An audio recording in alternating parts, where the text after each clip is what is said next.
Yo, what is up YouTube, man? Today we're going to be talking about the LeBron James layup style in NBA 2K25. This layup style last year was so good. You cannot imagine how many people would have a high driving layup on their build, run to the paint, hold X, and get this crazy LeBron layup to just jump over everybody and hit a layup. Even if it looked contested, it was going in. Layups in NBA 2K24 were very overpowered. In NBA 2K25, it's a bit of a different story. Early on in the year, people were complaining about layups. You know, a lot of people hitting moderate and tights. As the year has gone on, though, you're not seeing that as much. I still think that layups are really good in NBA 2K25, and you guys can see with the LeBron James layup style in this game, you don't get the super good animation that you would get as much in NBA 2K24, but it's still in his layup style. And if you're still trying to play the same way where you're running at the hoop, hold down X, it's still pretty good. Now, it works a lot better against builds that aren't as good with interior defense, that don't have as much block. So if you have a 1v1 build, you're mainly playing against guards and wings, it's going to be really good for you. If you're somebody that just wants to run head down into a center sitting in the paint, say in rec, and they got good block, good interior, it's not going to work as well for you. You guys can see the other things in the layup style. The reverse layups are decent. The Euro steps, pretty good. The teardrops, not too bad as well. And that's what you want to do if you are running up against somebody with a high block, high interior. Start the teardrop animation a bit farther away from the hoop. You can see the hop step layup right there. It doesn't give you the most separation. Same thing with the spin. It doesn't give you the most separation, but it's not too bad. My personal recommendation for the LeBron James layup style is if you're somebody that likes to just run and press X, this is the layup style for you. This is still the best in the game. The gap is definitely not huge. There's still some layups that can be pretty close to as good as the LeBron James layup, but not quite as good. And for all the other fancy things like I was talking about, the Euro steps, the teardrops, the scoops,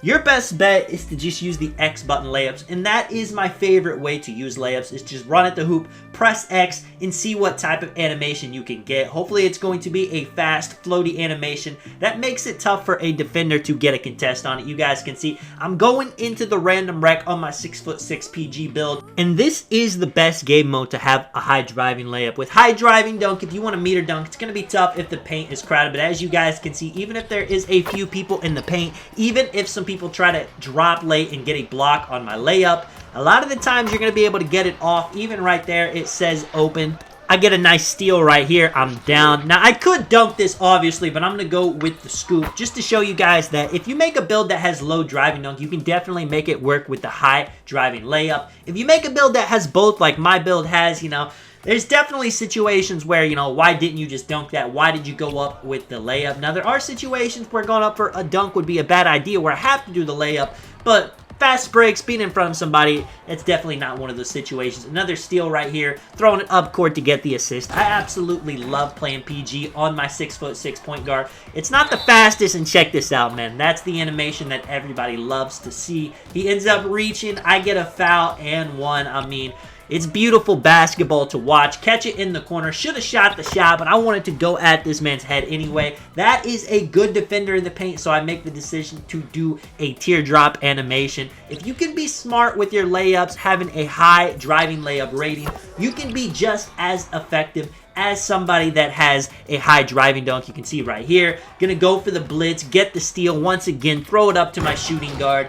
This build doesn't have the super high speed with ball or the super high ball handle to really cook up and say a pick and roll and get a bunch of threes. But what it can do is hit some layups, play some defense, hit some spot up shots, facilitate the ball to the open guy. You guys can see at the half, 14 points, 5 assists, 5 steals already, and a lot of the buckets are from the layups. You guys can see as soon as we get the board, I'm out on the break. Now right here, could have done a layup. I decided to go with the dunk. That's the thing. He ends up throwing a lob right here, getting myself another dunk. We're at the part of the year where I'm really trying to play differently than what I've been doing the whole year, because it gives the game a new feel to it. And I think I'm going to make a build that has 99 driving layup with 0 driving dunk, just because I know you can actually be effective with it, and it'll be something different. It'll make the game feel differently to me.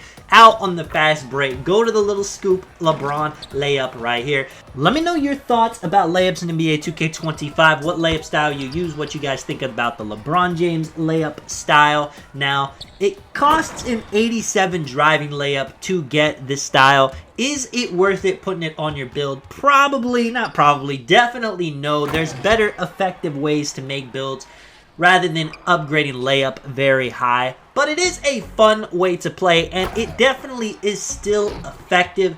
I would recommend too, if you want to make a build that has minimal dunk, 70 or lower driving dunk, and you want to have high layup, you can do that. Even making a build with pretty much no driving dunk, you can get away with it if you got the super high driving layup right here. We call it timeout. We end up throwing a lob with 1.5 seconds left, and somehow I'm able to just go through everybody and dunk it. That's pretty rare. Usually if you get bumped slightly on a lob, it won't work, but right there, I mean, it did. Shout out to the teammates this game. You can see 30 points, 10 assists, 6 steals on this build. We're going to go into some 1v1 games now.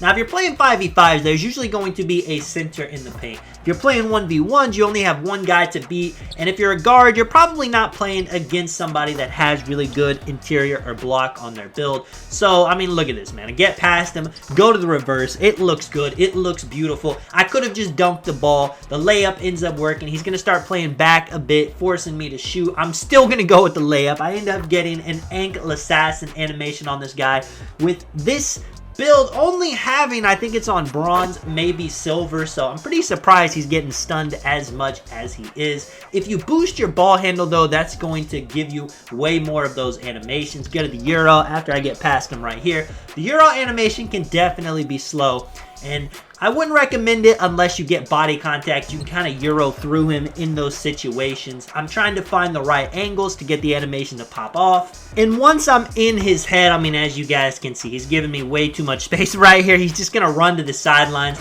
Go ahead and let me get the game over with. He's had enough. 22-2 right there. I got one more for you guys. You can see this is against a 6'8" small forward. So defense going to be a little bit better on his build, but it's not going to make too much of a difference. I get a moderate to go in right there. Having the high driving layup, the 87 to get the layup style, is going to help you hit more yellows. That's just how the game works. Higher the rating, the more yellows you hit. If I was using the LeBron James layup style, but I only had like a 65 driving layup, probably not going to hit that, but because it is so high, I'm knocking it down. You can see he's playing pretty good defense. I end up just bulldozing him out of the way, getting open. Once again right here, going to the teardrop. It looks like he ends up getting stunned a bit. I'm not too sure what that is, but hey, man, I will take it right here. Going to a teardrop once again. He gets a hand up, but he's just not close enough. If you guys did enjoy the video, if you do want to drop a like and subscribe, of course, I do appreciate it a ton, man. This is Tonic.